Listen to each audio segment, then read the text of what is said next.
حضرت عمر فاروق رضی اللہ تعالیٰ عنہ فرماتے تھے کہ اپنی عورتوں کو سورہ نور کی تعلیم دو، حیا اور پاکدامنی، گھر میں کیسے رہنا ہے، گھر میں داخل کیسے ہونا ہے، اس کی تعلیمات قرآن مجید میں موجود ہیں۔ اگر برا نہ لگے یا لگ جائے تو کوئی نہیں، لگنے دیں۔ آج کل کے مردوں میں اور مردوں میں کوئی خاص فرق نہیں رہا۔ گھر کی تعلیم اور تربیت کے حوالے سے، اولاد کو وقت دینے کے حوالے سے آج کل کے مردوں میں اور مردوں میں کوئی بہت زیادہ فرق نہیں رہا۔ ہم لوگوں نے اپنی ذمہ داریاں چھوڑ دی، باطل نے اپنا وار دکھا دیا۔ میں اور آپ خوش نصیب ہیں جو 40-50 سال کی عمر یا اس سے عمر کے لوگ ہیں، خوش نصیب ہیں۔ اللہ کی قسم ہمیں وہ نانا نانی اور دادا دادی ملے ہیں کہ ان کے سامنے جاتے تھے، وہ دعائیں دیتے تھے، بیٹا جیتے رہو، سلامت رہو، جتنی دیر ان کے پاس آنا جانا دعائیں لیتے رہنا۔ ہم اپنے چھوٹوں کو اس طرح دعائیں نہیں دیتے جو ہم نے اپنے بڑوں سے پائی ہیں۔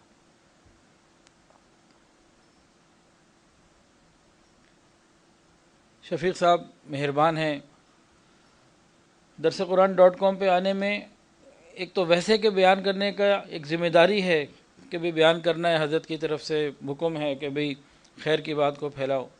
یہاں پر آنے میں ایک اور جو مجھے ذاتی اعتبار سے خوشی اور فائدہ محسوس ہوتا ہے کہ درسقرآن.com یہ وہ ادارہ ہے، یہ وہ جگہ ہے جہاں ہمارے تمام اکابرین آتے ہیں۔ تو مجھے شوق ہوتا ہے، یہ مطلب شکر کا مقام پیدا ہوتا ہے کہ اللہ میرے جیسے بندے کو بھی آپ نے ان اکابرین کے اندر کہیں سائٹ پہ کھڑا کر دیا۔ تو یہ الحمدللہ ایک شکر کا مقام ہے، فخر تو ہمارے ہاں نہیں، شکر ہے الحمدللہ۔ تو انہوں نے ہی مجھے موضوع بھی دیا کہ حیا اور پاکدامنی، ہمیں گھر میں رہنا کیسے ہے، اس کے بارے میں بات ہو۔ اب ایک یونیورسٹی کے حوالے سے خبر آئی اور تقریباً ہم سب کو علم ہوگا، اس کے بہت سارے اچھے اور برے اثرات معاشرے کے اوپر مرتب ہوں گے۔ اچھے کیا ہوں گے کہ میں احتیاط کروں، اپنے گھر میں تبدیلی لاؤں، معاشرے میں بہتری لانے کے لیے اپنے گھر کو بہتر کرنا شروع کروں، یہ اچھے اثرات ہوں گے۔ برے اثرات کیا ہوں گے کہ صرف برائی کا ذکر کر کے کبھی خیر نہیں پھیل سکتی۔ صرف برائی کا ذکر کر کے، جیسے بعض یوٹیوبر صرف اپنے ویوز بڑھانے کے لیے اور مزے میں مسالہ مرچ ڈال کے پتہ نہیں بات کو کہاں سے کہاں بڑھا دیتے ہیں، وہ بھی غلط ہے۔ جو ہوا وہ بھی غلط ہے، لیکن اس کے بعد ذمہ دار سنجیدہ لوگوں کا رویہ کچھ اور ہونا چاہیے۔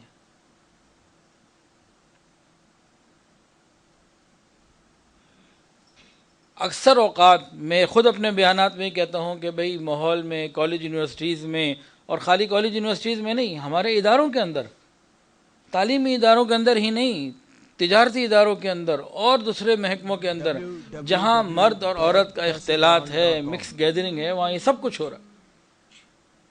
لیکن الحمدللہ جن کو اللہ نے توفیق دی، جن کے گھروں میں پاکیزگی کی تعلیم ہے، حیا کی تعلیم ہے، میں اللہ کی قسم کھا کے بتا رہا ہوں، انہی یونیورسٹیز میں ایسی بچیاں بھی جانے والی ہیں 6 مہینے پڑھنے کے بعد کہتی ہیں حضرت ہم نے کسی غیر محرم کے اوپر ایک نگاہ بھی نہیں ڈالی۔ اسی ماحول میں، اسی پاکستان میں، انہی ماحول میں، انہی یونیورسٹیز کے اندر، مدرسوں کے اندر الحمدللہ بہت بڑی تعداد میں ایسی بچیاں بھی آج عالمہ بن رہی ہیں جو سیم ٹائم عالمہ بھی بن رہی ہیں، ڈاکٹر بھی بن رہی ہیں۔ 100 سے زیادہ تو ہمارے ادارے سے تعلق رکھتی ہیں، ہزاروں ہیں ایسی، 2-4 نہیں ہیں، اور الحمدللہ یونیورسٹی میں بھی جا رہی ہیں اور حیا کو بھی تھامے ہوئے ہیں، ہر طوفان کو روکتی ہیں۔ تو یہ بھی ہے۔ اب اگر صرف ہم منفی پروپیگنڈا کریں تو شادیاں بچیوں کی کیسے ہوں جن کی ہو چکی ہیں، فلاں یونیورسٹی میں پڑھتے تھی، بتاؤ پھر شکوک و شبہات کی ایک لمبی مشکل ہے۔ جس چیز کی ضرورت ہے نا وہ کیا، دیکھیں کہیں اندھیرا ہے، اب میں شور مچاؤں، ہم سب شور مچائیں اندھیرا ہے اندھیرا ہے اندھیرا ہے، کیا شور مچانے سے اندھیرا دور ہوگا؟ بتائیے حضرت، آپ بتائیے، نہیں ہوگا نا۔ آپ وہاں پہ روشنی کر دیجئے، دیا جلا دیجئے، اندھیرا خود ہی دور ہو جائے گا۔ اب اگر بے حیائی کا طوفان آ چکا، بے حیائی کے اندھیرے آ چکے، اب کرنا کیا ہے؟ کرنے کا کام واضح ہے، وہی کرنا ہے جو اللہ نے ہمیں قرآن میں کہا، نبی علیہ السلام نے اپنے حکم میں دیا، اور صحابہ اور صحابیات نے کر کے دکھایا۔ اس پر آنا ہے۔ تو پھر آج ہم چلتے ہیں ایک ایسے گھر میں جو قرآن و سنت کے مطابق گھر میں زندگی گزار رہا ہے۔ جو چلے اس گھر میں ایک فیملی ہے، میری ہے، آپ کی ہے، کسی کی ہے۔ اس میں 2 بوڑھے ماں باپ ہیں، ایک خاوند ہے، بیوی ہے، اس کی چند بچے ہیں، جوائنٹ فیملی ہے، اس کا بھائی بھی رہتا ہے، چھوٹا بڑا، یعنی دیور جیٹھ بھی ہیں، ان کے بھی بیوی بچے موجود ہیں، گھر میں زندگی گزر رہی ہے۔ اب ہمیں قرآن سے اور حدیث سے کیا چیزیں ملتی ہیں اس کو سمجھیے۔ اب یہ عورت گھر میں ہے، اس کو نے سارے کام کرنے، خاوند کے ساتھ تو کوئی پردے والی بات ہی نہیں ہے، بالکل ٹھیک ہو گیا۔ ساس اور سسر کے ساتھ معاملے میں ساس کے ساتھ کوئی معاملہ نہیں ہے۔ سسر ہے تو بھئی وہ باپ کی مانند ہے، اس کی خدمت کرنا، خیال رکھنا، یہ سب بہت اچھی بات ہے۔ ہاں، پاؤں نہ دبائے آج کل کے ماحول میں، حالات میں، اور جسمانی خدمت نہ کرے، وہ بیٹے کرے، ہر طریقے کا خیال رکھے، بالکل ٹھیک۔ دیور اور جیٹھ ہیں، کیا کرے؟ حدیث سے رہنمائی لے۔ حدیث کے اندر آتا ہے دیور تو موت ہے، دیور اور جیٹھ وہ تو موت ہیں۔ اب گھر میں رہتے ہوئے کیا کریں؟ برقع پہن کے رکھیں؟ نہیں۔ ایک جگہ میں نے بیان کیا کئی سال پہلے، کچھ گھر کی مستورات، ایک گھر ایسا ہے انہوں نے جناب برقع پہننا شروع کر دیا۔ مجھے بتایا بعد میں کہ جی ہم نے تو جی بڑے خوشی سے بتایا، جی ہم نے تو آپ کا بیان سنا، اب گھر میں برقع پہن کے، کچن میں بھی برقع پہنتی ہیں۔ میں نے کہا انا للہ و انا الیہ راجعون۔ میں نے یہ کہا تھا کہ گھر میں بھی یہ کام کرو تاکہ کوئی آئے پتہ لگے یہ گھر میں بھی پردہ، یہ پیر صاحب تو گھر میں بھی برقع کراتے ہوں، کہ اس چھوڑو جی، یہ دین، لوگ دین سے دور ہوں گے۔ گھر میں برقع نہیں پہننا، کیا کریں؟ دیور اور جیٹھ آئی ٹو آئی کانٹیکٹ نہ کریں، غیر ضروری بات چیت نہ کریں، کوئی ضرورت کی بات ہے وہ کر لیں، نماز کی اتنا ایک چادر پہننی ہوتی ہے اس کو پہن کے رکھیں۔ مردوں کے لیے کھانا الگ لگے، عورتوں کے لیے کھانا الگ لگے، الحمدللہ بہترین ہے۔ ابھی اس کا خاوند ہے، مرد ہے، اس نے اپنی بوڑھی ماں کی خدمت کے لیے جانا ہے، تو کیسے جائے؟ اپنے گھر میں ہے، یہ کسی باہر کے گھر کی بات نہیں ہو رہی۔ ابھی نبی علیہ الصلوۃ والسلام نے ارشاد فرمایا کہ اپنے گھر میں ماں کے پاس بھی جاتے ہوئے دروازہ نوک کر کے جانا۔ ایک صحابی نے کہا میری ماں بوڑھی ہے، بیمار ہے، میری خدمت کی محتاج ہے، مجھے کرنی ہوتی ہے، کیا میں اس کے کمرے میں بھی اطلاع دے کے جاؤں؟ حیا والے نبی نے کیا بات بتائی، خوبصورت ہے۔ فرمایا کیا تم یہ پسند کرو گے کہ تمہاری والدہ کے جسم کے اس حصے پر تمہاری نظر پڑے جسے تم نہیں دیکھنا چاہتے؟ نہیں میں تو ایسا نہیں چاہتا۔ کہ نہیں، پھر تم بھی نوک کر کے جاؤ۔ مرد ہے، خاوند ہے، اس کا اپنا گھر ہے، اپنی ماں کے پاس، سگی ماں کے پاس جا رہا ہے، نوک کر کے جائے۔ ہمارے گھروں میں تو، کئی گھروں میں، ہر جگہ نہیں، بہو کو دروازہ بند کرنے کی اجازت نہیں ہوتی، دیور اور جیٹھ جب مرضی اندر چلے جائیں۔ ہمیں ان چیزوں کو ٹھیک کرنے کی ضرورت ہے۔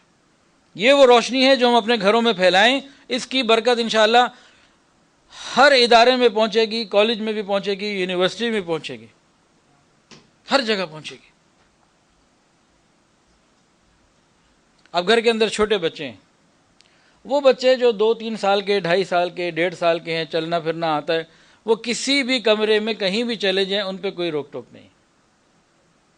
لیکن وہ بچے جن کا شعور آ گیا، انہیں پہچان ہو گئی مرد عورت کے فرق کی، رشتوں کی، چیزوں کی، اب یہ بھی پوچھ کے جائیں۔ سورہ نور میں جہاں پہ ذکر ہے کہ کن کن سے پردہ کرنا ہے اور کن کن سے پردہ نہیں کرنا، تو وہاں ان نابالغ بچوں کا بھی قرآن میں ذکر آ جاتا ہے کہ جو بلوغت کے قریب ہو چکے ہیں، پوری سمجھ رکھ چکے ہیں، ان سے بھی پردہ کرنا۔ یہ گھر کے اندر رہتے ہوئے اب عورت گھر میں رہ رہی ہے، کبھی دودھ والا آ گیا، سبزی والا آ گیا. ہمارے بچپن میں تو یہی آتے تھے، دودھ والا، سبزی والا. آج کل فوڈ پانڈا بھی آتا ہے اور ڈیلز بھی آتی ہیں اور پیزے والے بھی آتے ہیں. ایک پیزے کا ایک واقعہ سن لیجئے. ایک نوجوان گھر میں رات کو اس کو بھوک لگی، اس نے جناب موبائل لیا، کال کی تو ڈیل اس کو پتہ لگی جی جو اس نے پیزا لینا تھا اس کو تھا 1 ملنا. دوسرے نے کہا کہ بھائی فلاں والا لے لو، اس میں ڈیل ہے 1+1 ایک فری مل جائے گا. اس نے کہا اچھا وہ والا دے دو. کھانا اس نے ایک تھا. اب سوچ رہا میں کیا کروں، تو سوچتا رہا. اتنے میں وہ ڈیل لے کے نا وہ بائکر آ گیا. اب یہ باہر گیا، اس کو پیمنٹ کی اور دونوں پیزے لے لیے. 1+1 تھا نا، دونوں پیزا لے لیے. ایک اس نے کھانا تو دوسرا اس نے اسی کو کہا کہ دیکھو پیمنٹ میں نے تمہاری کر دی ہے، یہ تمہاری طرف میری طرف سے تمہارا یہ گفٹ ہے، تم یہ لے لو. اس نے کہا اسے اپنے پاس ہی رکھو، یہ تو میں جاب کر رہا ہوں روزگار کے لیے، میں گھر جا کے اپنی ماں کے بنا ہوا ہاتھ کا کھاؤں گا، یہ تو تم ہی رکھو. تو بڑا سبق وہ دے گیا. اب جناب گھر کے باہر سے کوئی لین دین کرنا ہے، جو مردوں نے کرنا ہے تو ٹھیک ہے، وہ آمنے سامنے آئیں بیٹھیں بات کریں، صحیح ہے. عورت نے اگر کسی سے کوئی چیز لینی دینی ہے تو وہ کیا کرے؟ قرآن مجید کے اندر اس کا حکم موجود، ہم نہ پڑھیں، ہم نہ سمجھیں تو الگ بات، ورنہ قرآن میں یہ بات موجود ہے. فَاسْأَلُوهُنَّ مِنْ وَرَاءِ حجاب. عورتوں کو کہا کہ اس طرح کوئی دودھ والا، دہی والا، کوئی اس طرح کو بندہ آ گیا، کوئی چیز لینے دینی کرنی ہے، بھائی اس سے چیز لینی ہے، آپ نے پیسے دینے ہیں یا کوئی بھی معاملہ، تو پردے کے پیچھے سے. لوگ کہتے ہیں چہرے کا پردہ نہیں ہے، تو یہ پردہ نہیں آیا یہاں پہ، پردے کے پیچھے سے یہ حکم ہے. اگلی بات بڑی آگے چلیے. اس سے بات چیت کرنی ہے. ہاں بھائی کتنے کپڑے دھوبی آئے، 20 کپڑے ہیں جی، اتنے مرد کے ہیں، اتنے عورت کے ہیں، فلاں ہے، کوئی حساب کتاب، کوئی کسی قسم کی بات کرنی ہے. بھائی آلو والا ہے، بھائی اتنے مہنگا لگا رہے ہو، سستا کر دو، بات تو عورت نے کرنی ہے. اب وہ کیسے کرے؟ تو جناب غیر محرم سے بات کرنے کا طریقہ اللہ نے قرآن میں سکھا دیا. غیر محرم سے بات کیسے کرنی ہے یہ قرآن میں ہے. فلا تخضعن بالقول. عورت کو کہا غیر محرم سے بات کرنے کی ضرورت پیش آتی ہے زندگی میں، جگہ جگہ آئے گی، آتی ہے. وکیل ہے، ڈاکٹر ہے، جج ہے، رکشے والے سے بات کرنی ہے، کتنی جگہ آتی ہے. علماء سے مسئلہ پوچھنا ہے تو آتی ہے ضرورت. تو کیسے کریں بات؟ فلا تخضعن بالقول. قرآن اپنی آواز میں لوچ اور نرمی پیدا نہ کرو، آواز میں ذرا سختی سی ہو. اب اس سختی کا کیا مطلب؟ لڑائی ہو، بدتمیزی ہو؟ نہیں نہیں، کیا ہو اس کو سمجھیں. دیکھیں ایک آدمی کسی سے ناراض ہوتا ہے نا، جب وہ ناراض آدمی سے بات کرنے کا موقع آ جائے تو کیسے بات کرتا ہے؟ بس نپی تلی بات، زیادہ لفٹ نہیں کراتا. سمجھ رہے ہیں نہیں جو محسن بھائی؟ اوپری اوپر سے بس کہ بس کام پورا ہو جائے، وقت نکل جائے، بس کیونکہ ناراض ہوتا ہے. تو بس یہ مثال میں سمجھتا ہوں بہترین ہے.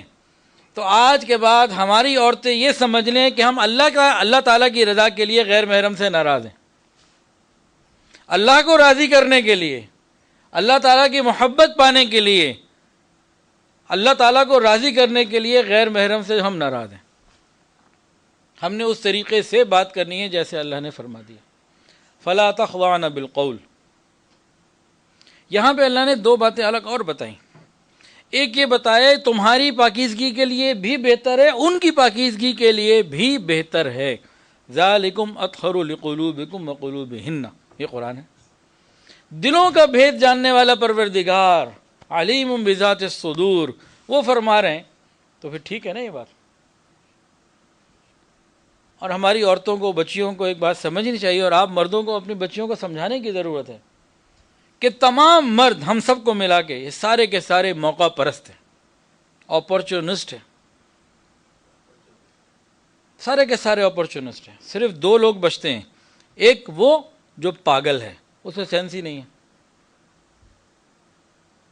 دوسرا جس کے اندر خوف خدا اور ولایت کا نور موجود ہے یہ بچ سکتا ہے، باقی ان دو کے علاوہ کوئی بچ جائے یہ بہت مشکل ہے۔ تو جو ہماری بچیوں کو یہ معلوم ہونا، جیسے ڈرائیونگ سیکھتے ہیں نا، تو ایک بات بتاتے ہیں کہ بھئی تم نے اپنے آپ کو بچانا ہے، یہ مت دیکھو کہ فلاں غلط ہے کہ تم اپنے اصول پہ چل رہے ہو، بھائی اگر وہ غلط آ رہا ہے تو تمہیں دیکھنا ہے اپنے آپ کو بھی بچانا ہے، اس کو بھی بچانا ہے، کیونکہ خدا نہ خواستہ تمہاری کوئی غلطی نہیں، غلطی ساری اس کی تھی، لیکن اگر ایکسیڈنٹ ہو گیا تو نقصان تو پھر تمہارا بھی ہوگا۔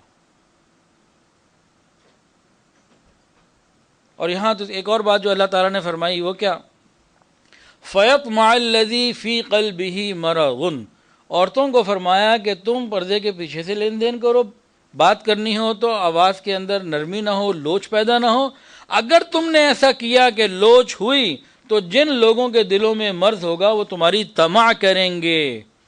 فَيَطْمَعَ الَّذِي فِي قَلْبِهِ مَرَضٌ، یہ قرآن ہے۔ تو اس طرح پاکیزگی کے ساتھ رہنا سکھایا۔ اب جناب اس عورت نے گھر سے باہر نکلنا ہے، فیملی نے جانا ہے، باہر جانا ہے، کیسے جائے؟ اب برقعے کا حکم آیا۔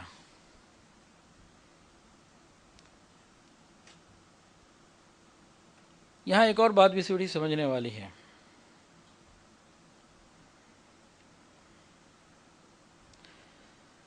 ایک ہے حجاب اور ایک ہے ستر۔ ہم میں سے اکثر لوگوں کو یہ بھی سمجھ میں نہیں آتا حجاب کیا ہے اور ستر کیا ہے۔ مردوں کا ستر کیا ہے یہ سب مردوں کو معلوم ہوگا کہ گھٹنوں کو چھپاتے ہوئے اوپر آئے، ناف چھپا لے، مردوں کا ستر ہو گیا۔ عورتوں کا ستر کیا ہے؟ دونوں ہاتھ کلائیوں تک کھلے رہیں، دونوں پاؤں ٹخنوں تک کھلے رہیں اور چہرہ یہ کھلا رہے، چہرہ کھلا رہے، میں خود کہہ رہا ہوں چہرہ کھلا رہے، ستر میں چہرہ بند نہیں ہوگا۔ یہ 5 چیزیں کھلی ہیں، باقی سارا جسم عورت کا یہ ستر ہے اور اس کو چھپانا واجب ہے۔ یہ بات سمجھ میں آگے کہ نہیں آئی؟ اب میں آپ لوگوں سے ایک سوال پوچھ رہا ہوں، جواب دیجئے۔ ستر کن کے سامنے کرنا ہے عورت نے اور پردہ کن کے سامنے کرنا ہے؟ یہ ذرا بتائیں کوئی۔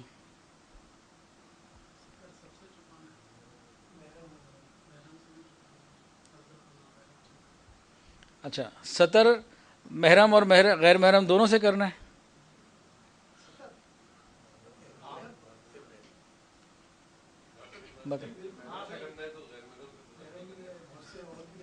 جی ستر محرم سے کرنا ہے یا غیر محرم سے کرنا ہے؟ دونوں سے نہیں کرنا بھائی، ایک سے کر رہے ہیں۔ نہیں، ستر غیر محرم سے نہیں کرنا، ستر کرنا ہے محرم مردوں سے، ان سے تو پردہ کر رہے ہیں، حجاب کا حکم ہے ان سے۔ ستر جو عورت اپنے گھر میں ہے، باپ ہے، بیٹا ہے، بیوی ہے، مطلب بھائی ہے، گھر ہی کے لوگ ہیں، یہاں تو برقع نہیں پہننا، یہاں تو چہرہ نہیں چھپانا، ستر کرنا ہے۔ تو ستر پورا جسم اس کا چھپا ہوا ہے۔ جب بات سامنے آ گئی کہ چہرہ کھلا ہوا ہے، دونوں ہاتھ کلائی تک، دونوں ٹخنے پاؤں تک، یعنی کہ دونوں پاؤں ٹخنوں تک، تو سر تو ڈھکا ہوا ہے، بال تو ڈھکے ہوئے ہیں، پورا جسم تو ڈھکا ہوا ہے، پھر وہ ہاف سلیو اور سلیو لیس اور باقی چیزیں۔ ہمارے گھر میں تو ابھی ستر نہیں ہے، پردہ تو ابھی اگلی چیز ہے۔ دو پردہ ہوتا ہے غیر محرم سے، ستر محرم سے ہے۔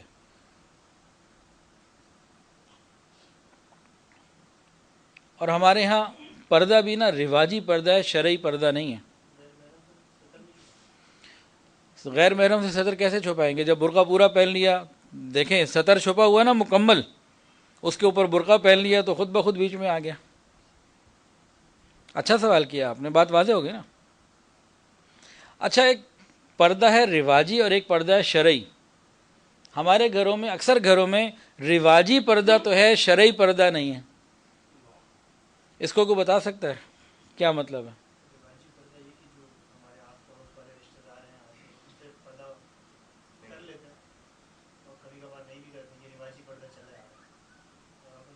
شرعی، اچھا جی، رواجی پردہ اور شرعی پردہ۔ شرعی پردہ ہر غیر محرم سے ہے، وہ گھر کے اندر ہے یا باہر، رشتہ دار ہے یا نہیں، یہ ہے سنت، شریعت، حکم تو یہ ہے۔ رواجی پردہ کیا؟ جس سے دل چاہو کر لو، جس سے چاہو نہ کرو۔ تو اللہ کے ہاں رواجی پردے کی کوئی حیثیت نہیں، شرعی پردے کی حیثیت ہے۔ حکم شرعی پردے کا ہے، رواجی پردے کا نہیں۔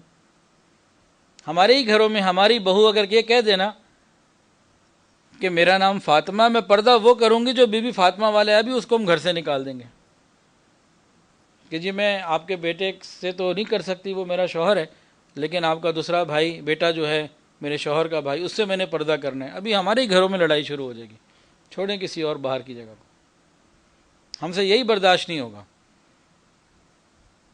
عورت کہہ دے جی میں نے اپنے بہنوئی سے پردہ کرنا ہے، اسی پہ بہن ناراض، لڑائی شروع۔ ہم کدھر جا رہے ہیں؟ اب گھر سے باہر نکلنا ہے تو اب حکم آیا کہ حجاب لے لو، چہرے کو چھپاؤ، اب نکلو۔ اچھا اب ہم نے گھر میں داخل ہونا ہے، اپنے گھر میں یا کسی کے گھر میں، تو قرآن مجید میں سورہ نور میں یہ بھی تفصیلات موجود ہیں۔ لا تدخلوا بیوتا غیر بیوتکم حتی تستأنسوا وتسلموا علی اہلہا۔ کسی کے گھر میں داخل ہونے کے آداب پورے پورے لکھے ہوئے ہیں۔ گھر کے باہر کھڑے ہو گئے، اب اندر جھانک نہیں سکتے۔ اگر کوئی جھانک لے اور اندر والا کو پتھر مار کے آنکھ پھوڑ دے تو اس کو اجازت ہے، شریعت میں جائز ہے۔ حدیث کے اندر آتا ہے جس نے اندر جھانک کے دیکھا وہ داخل ہو گیا۔ اسی لیے اکابر فرماتے ہیں، علماء فرماتے ہیں، سائڈ پہ کھڑے ہو، اندر مت دیکھنا۔ بیل دینی ہے تو 3 دفعہ دروازہ کھٹکھٹا دیا، بیل دے دی 3 دفعہ، جواب آ جائے بہت اچھا، نہیں تو واپس چلے جاؤ، ناراض نہیں ہونا۔ اور اس کے بعد اندر جانا ہو، اجازت مل جائے تو سلام کر کے اندر جانا۔ ہم نے اپنے بڑے خاندانوں میں دیکھا ہے کہ داخل ہوتے ہوئے اپنے ہی گھر میں داخل ہوتے کھنکارنا، کوئی آواز بلند کرنا، کوئی ایسا انداز اختیار کرنا کہ پتہ لگ جائے جی فلاں شخص آ رہا ہے، کوئی آ رہا ہے، اندر والے الرٹ ہو جائیں۔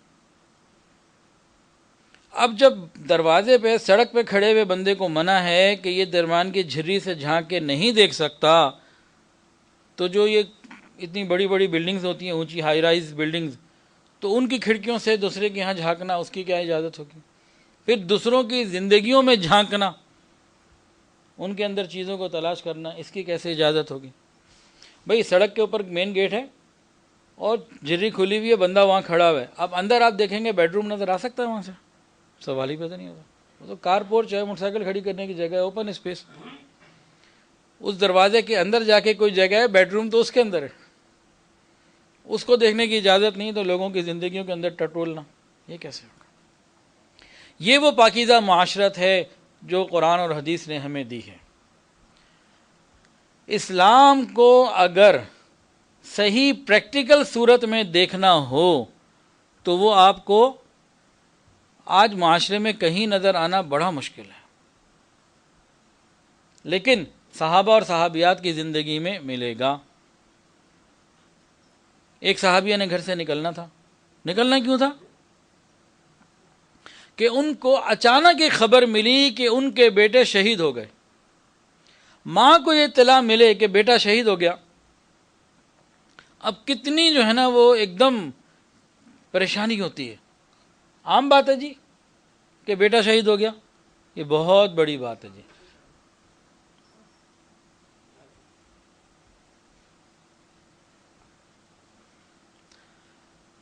ماں کو اطلاع ملی بیٹا شہید ہو گیا، تو ماں ویریفیکیشن کے لیے گھر سے نکلی۔ ان کا نام تھا ام خلاد انصاریہ رضی اللہ تعالی عنہ۔ نبی علیہ الصلوۃ والسلام کو تلاش کر کے آپ کے پاس پہنچی۔ نبی علیہ السلام کو دیکھنے کے بعد پوچھا، یا رسول اللہ صلی اللہ علیہ وسلم، میں نے سنا ہے کہ میرا بیٹا شہید ہو گیا۔ نبی علیہ الصلوۃ والسلام نے خبر کی تصدیق کی۔ اس وقت وہاں کوئی ایک صاحب تھے، انہوں نے کہا یہ کیسی عورت ہے کہ اتنی ایمرجنسی میں اس حالت میں نکلی ہے کہ اس کا ابھی بھی پردہ مکمل ہے، اتنا شدید پردے کے ساتھ نکلی ہے، اتنی ایمرجنسی میں نکلنے کے باوجود۔ پتہ انہوں نے کیا جواب دیا؟ انہوں نے فرمایا کہ میرا بیٹا شہید ہوا ہے، میری حیا تو فوت نہیں ہوئی۔ میرا بیٹا شہید ہوا ہے، میری حیا فوت نہیں ہوئی۔ یہ آج کل جتنے نعرے ہیں نا، عورت کو مرد کے برابر کھڑے کرنے والے، عورت کو حقوق دلوانے والے، عورت کو گھر کی چار دیواری سے باہر نکالنے والے، اور عورت کے حقوق کے علم بردار بننے والے، عورت کو مرد کے برابر لانے والے، در حقیقت یہ سارے کے سارے عورت کو بے لباس کر کے عورت سے لطف اندوز ہونا چاہتے ہیں. اس میں دوسری کوئی بات نہیں. شریعت کے احکامات پہ دیکھیے، عبادات میں سب برابر ہیں، مرد یا عورت برابر ہیں، جان مال عزت آبرو کے حقوق دونوں کے برابر ہیں. لیکن جہاں معاشرتی زندگی کا معاملہ آیا، اللہ رب العزت نے مردوں کو گھر کے باہر کی ذمہ داریاں دیں، عورت کو گھر کے اندر کی ذمہ داریاں دیں. مرد کو اللہ نے اسی حساب سے رف اینڈ ٹف بنایا، عورت کو نازک بنایا. تو جیسے جیسے اللہ نے جسمانی صفات دونوں کو دیں، ویسی ویسی ڈیوٹیز لگا دیں. پوری زندگی میں شریعت نے عورت کو یہ نہیں کہا کہ تم پیسہ کما کے لاؤ، شریعت نے کہا تم اپنی عزت اور ناموس کی حفاظت کرو ہر قیمت کے اوپر. عورت اگر بیٹی ہے تو باپ کی ذمہ داری ہے کہ خرچہ لا کے دے، بہن ہے تو بھائی کی ذمہ داری ہے کہ ذمہ داری خرچہ پورا کرے، بیوی ہے تو خاوند کی ذمہ داری ہے کہ گھر کی ضروریات کو پورا کرے، اور اگر ماں ہے تو بیٹے کی ذمہ داری ہے کہ ماں کا پورا پورا خیال رکھے. پوری زندگی میں عورت کے اوپر پیسہ کما کے لانا یہ اللہ نے فرض نہیں کیا. کیوں؟ حکمت کیا ہے؟ یہ نازک ہے. یہ اگر گھر سے نکلے گی، سیلز ٹیم کا حصہ بنے گی، پروڈکشن ٹیم کا حصہ بنے گی، مارکیٹنگ میں کے لیے نکلے گی، آرڈرز لینے ہوں گے، تو کہیں باس کو، کہیں کسٹمر کو، کہیں کسی کو راضی کرنے کے لیے پتہ نہیں کیا کیا جتن کرنے پڑے. تو اگر شریعت اس کو یوں کہتی کہ تم کما کے بھی لاؤ تو پھر عزت و ناموس کی حفاظت کا اس کے اوپر بوجھ نہ رکھتی. اس کے اوپر بوجھ وہ ہے، ذمہ داری اس کی وہ ہے. پھر عورت کا دوسرا کام کیا ہے کہ گھر میں رہتے ہوئے نئی نسل کی تربیت کرنا. یہ آج ہماری عورتوں نے بھلا دیا.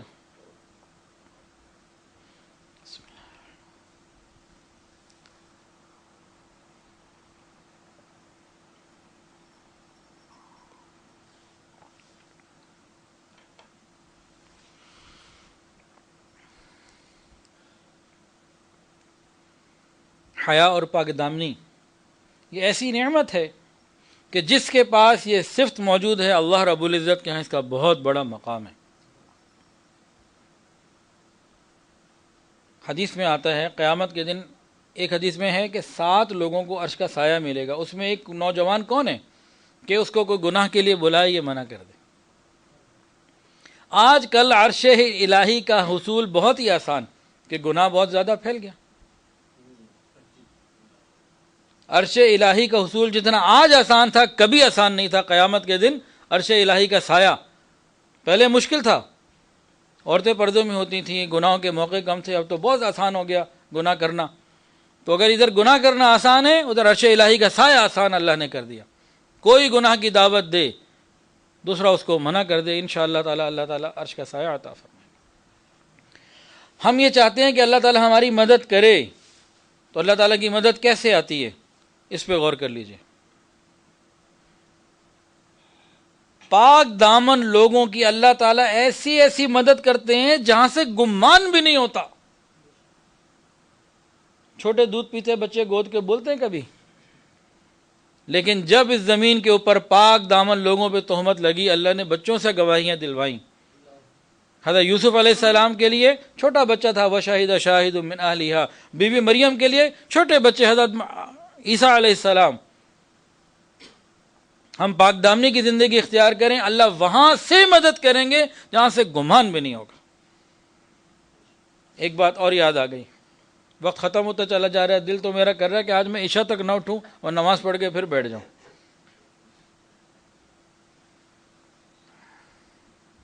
لیکن انشاءاللہ وقت پہ پورا کریں گے، آئندہ صحیح انشاءاللہ تعالی، اگلی کسر آئندہ بھی ہو جائے گی.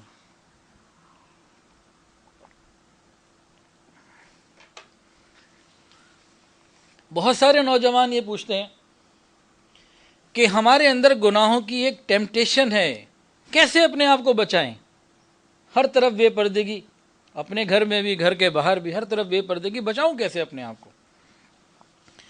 تو بھائی اس کا طریقہ بتا دیں. جو اس چیز پر عمل کر لے گا اللہ رب العزت اس کو بچا لیں گے۔ یہی سوال ایک نوجوان ایک اللہ والے کے پاس لے کے پہنچا۔ یہ واقعہ سن لیجئے، اس میں مکمل اس سوال کا جواب ہے۔ سوال کیا ہے؟ گناہ کی ٹیمپٹیشن کے باوجود اور سارے وسائل اور ہر چیزوں میں ہونے کے باوجود میں کیسے بچوں؟ یہی سوال ایک نوجوان ایک اللہ والے تھے ان کے پاس لے کے پہنچا۔ انہوں نے کہا بیٹا میں جواب تو تمہیں دے دوں گا، لیکن اس سے پہلے تمہیں میرا ایک کام کرنا ہوگا، وہ کام تم کر لو پھر تمہیں جواب مل جائے گا، واپسی پہ جواب دیتا ہوں۔ وہ سنجیدہ تھا، فکر تھی اس کو کہ ہاں مجھے جواب چاہیے۔ جی بتائیے، میں ہر کام کروں گا۔ کہا بیٹا یہ تو درسقرآن.com کا پیالہ ہے۔ انہوں نے تو اپنا ایک پیالہ دیا دودھ بھر کے، کہا یہ میں نے دودھ بھر دیا پیالے میں، اس کو اس بازار سے گزرتے ہوئے جانا، جیسے کراچی میں طارق روڈ ہے نا، گویا کہ یوں کہا کہ طارق روڈ سے یوں گزرتے ہوئے جانا، پورے بازار کے بعد میرے فلاں دوست رہتے ہیں ان کو یہ پیالہ دے دینا، یہ پورا بھرا ہوا ہے، اگر یہ کہیں چھلک گیا تو میں ایک نوجوان دوسرا بھی ساتھ بھیجنا، وہ وہیں پہ تمہیں بھرے بازار میں چپیڑے لگائے گا۔ بس یہ کام ہے کہ پورے بازار سے گزرتے ہوئے بازار کے دوسرے کونے پہ میرے دوست کو یہ پیالہ دودھ کا بھرا ہوا اسی طرح پہنچاؤ دو، چھلکے نہیں، اگر چھلکا یہ پیچھے نوجوان ساتھ ہے وہیں چپیڑے مارے گا تمہیں۔ اس نے کہا یہ تو کتنی بگ ڈیل نہیں ہے، میں چلا جاتا ہوں۔ اس نوجوان نے وہ پیالہ لیا اور جناب پہنچا کے واپس آ گیا۔ حضرت وہ بتائیں، میں نے آپ سے ایک سوال کیا تھا، اب تو میں نے آپ کا وہ کام بھی کر دیا، اب جلدی سے مجھے بتائیں۔ حضرت نے کہا ٹھہرو، ایک میری بات پھر سنو، تم یہ بتاؤ، تم بازار سے گزرے تھے، پوری مارکیٹ کھلی ہوئی تھی، ہر طرف رش تھا، لوگ تھے، اس آنے اور جانے میں تم نے کتنی غیر محرم شکلوں کو دیکھا؟ کہتے حضرت کوئی بھی نہیں۔ کیوں؟ کیا عورتیں نہیں تھیں؟ وہ تو تھیں، کیوں نہیں دیکھا؟ کہ حضرت میرا تو خیال ہی نہیں کیا، ادھر سارا خیال پیالے پہ پڑا ہوا تھا کہ اگر اس میں سے کچھ چھلک گیا یہ مجھے چپیڑ مارے گا، میری عزت جو ہے وہ خراب ہوگی، میں بھرے بازار میں رسوا ہو جاؤں گا۔ کہنے لگے کہ بس یہی بات ہے کہ جن کے دلوں میں خوف خدا ہوتا ہے وہ قیامت کے دن کی رسوائی سے بچتے ہیں، کہ اگر میں نے یہ بے حیائی کی میرے ایمان کا پیالہ لبریز ہو جائے گا، چھلک جائے گا، ایمان باہر آ جائے گا اور قیامت کے دن رسوائی ہوگی۔ وہ اس خوف کی وجہ سے اپنے آپ کو بچا لیتے۔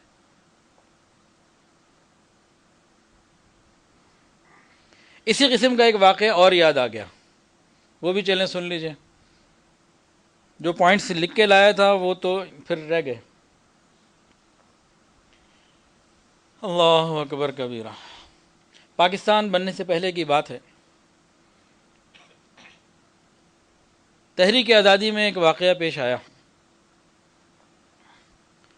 کہ ایک جگہ سکھوں نے یا ہندوؤں نے کہیں حملہ کیا، تو ایک نوجوان بچی جو وہاں کے ایک نواب صاحب تھے مسلمان، ان کی بیٹی تھی، وہ اس میں پریشان ہو کے اور نکل کے کوئی جگہ تلاش کر رہی تھی، کسی کمرے میں وہ داخل ہو گئی کسی بلڈنگ کے، اسے نہیں پتا میں کہاں داخل ہوئی۔ اب جہاں وہ کمرے میں داخل ہوئی نا، وہاں ایک نوجوان تھا اور وہ مدرسہ تھا۔ اس نوجوان نے دیکھا ہے کہ ایک نوجوان دوشیزہ میرے کمرے میں آ گئی ہے۔ اس نے کہا کہ تم یہاں کیسے آ گئی، نکلو باہر یہاں سے، یہ مدرسہ ہے، فجر میں سارے لوگ آ جائیں گے۔ اس نے کہا میں تو یہاں سے نہیں جاتی، باہر تو حملہ ہوا ہے، میری عزت اور جان دونوں جائیں گے، میں نے تو رات یہیں گزارنی ہے۔ وہ نوجوان کہتا رہا کہ تم جاؤ یہاں سے، تم یہاں نہیں رک سکتی، نکلو یہاں سے۔ انہوں نے کہا میں نہیں جاتی۔ خیر نوجوان خاموش ہو گیا۔ اس نے جب ضد کی، انہوں نے کہا صبح سے پہلے میں جاتی نہیں باہر، میں کیسے چلی جاؤں۔ نوجوان خاموش ہو گیا۔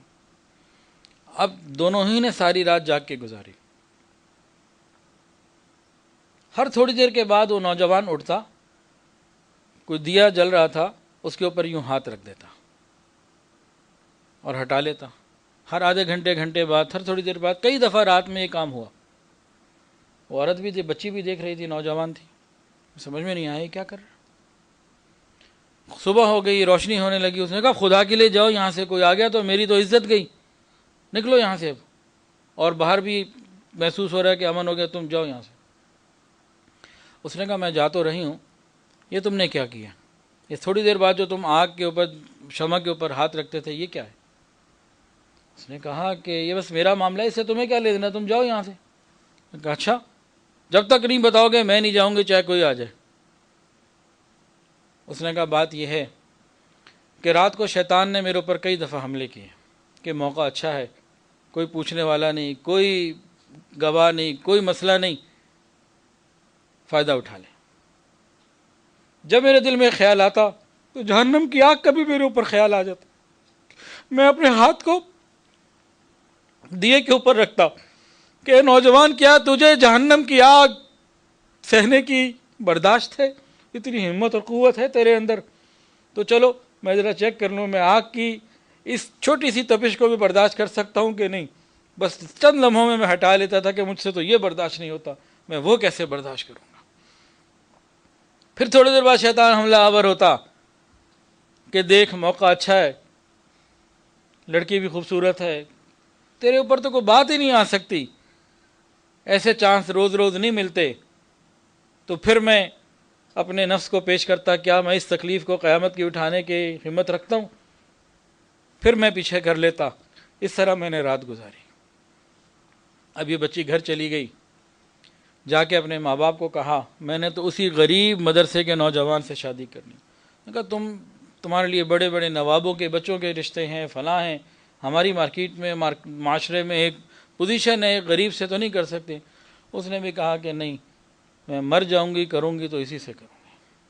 پھر ماں باپ نے بھی اسی نوجوان سے شادی کر دی۔ کیا چیز ہے اس میں؟ اللہ تعالیٰ کے لیے حرام سے رکا، اللہ نے حلال عطا فرما دیا، ہمیشہ کے لیے عطا کر دیا۔ حرام اختیار کرتا چند لمحوں کی بات تھی، حرام سے رکا اللہ نے حلال دے دیا۔ تو معاشرے کے اندر ان باتوں کا وجود، پاک دامنی کے فضائل، اس کے اوپر دعاؤں کی قبولیت کے معاملات، بہت واقعات، بہت چیزیں ہیں، ان کا بار بار ذکر، گھروں میں تذکرہ، تو انشاءاللہ جو ہے نا وہ فضا بدلے گی، اور ہر شخص یہ ارادہ کرے کہ میں نے اپنے گھر سے پاک دامنی اور حیا کی تعلیم کو لے کے چلنا ہے، پھر انشاءاللہ والعزیز آسانیاں ہوں گی۔ اب بالکل آخری بات وہ مستورات سے کرنی ہے، بچیوں سے کرنی ہے۔ میری بات یاد رکھیں کہ قد اونچی ایڑی کے جوتے کے بغیر بھی بلند نظر آ سکتا ہے اگر شخصیت اور کردار میں بلندی ہو۔ آنکھیں بغیر سرمے کے بھی خوبصورت لگ سکتی ہیں اگر ان کے اندر حیا ہو، بلکہ بغیر مسکارے کے بھی خوبصورت لگ سکتی ہیں اگر شرم سے جھکی ہوئی ہوں۔ یہ بندیا، یہ پیشانی بغیر بندیا کے بھی خوبصورت لگ سکتی ہے اگر اس پہ سجدے کے نشان ہوں۔ کردار کو بلند کرنے کی ضرورت ہے۔ خوبصورت چہرہ دیکھ کے آنکھ خوش ہوتی ہے اور خوب سیرت کو دیکھ کے دل خوش ہوتا ہے۔ اللہ تعالی ہمیں کردار کی بلندی عطا فرمائے۔ وآخر دعوانا ان الحمدللہ